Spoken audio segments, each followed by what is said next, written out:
A sign of the season, local fire departments are busy with calls from homeowners about carbon monoxide alarms going off. Welcome back to Western Mass News on this Monday, everyone, at 4:30. I'm Chris Pisano. Jordan is off tonight.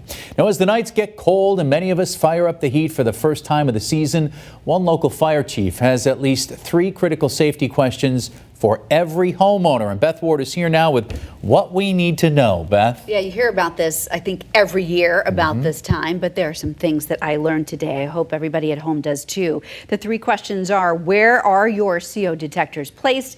How old are they? And would you actually know what to do if they went off?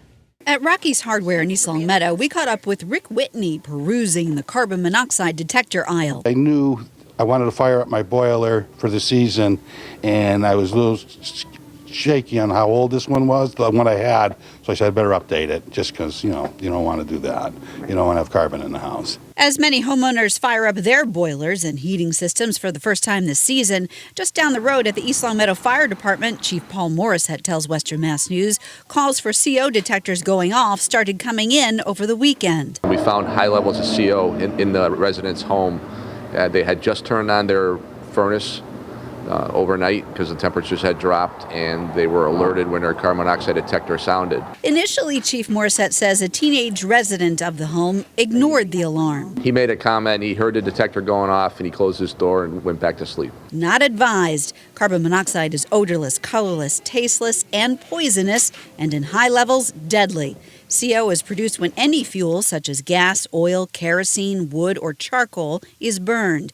Chief Morissette says you should have a detector not only on every floor of your house. You should have one on every floor of your home, occupied floor, within 10 feet of each bedroom. Plug-in, battery-operated, ceiling-mounted. The chief says all will do the trick, but despite package guidelines, he says replace them at least every 4 to 5 years. The manufacturers say 5 to 7 years, but we get a lot of calls when the detectors start to go in their end-of-the-life activation in that 4 to 5 year window. And when it goes off, more importantly, the first thing to do when you hear that is to get out of the house and then call the fire department. A specialized meter will tell firefighters whether or not it's safe to go back in.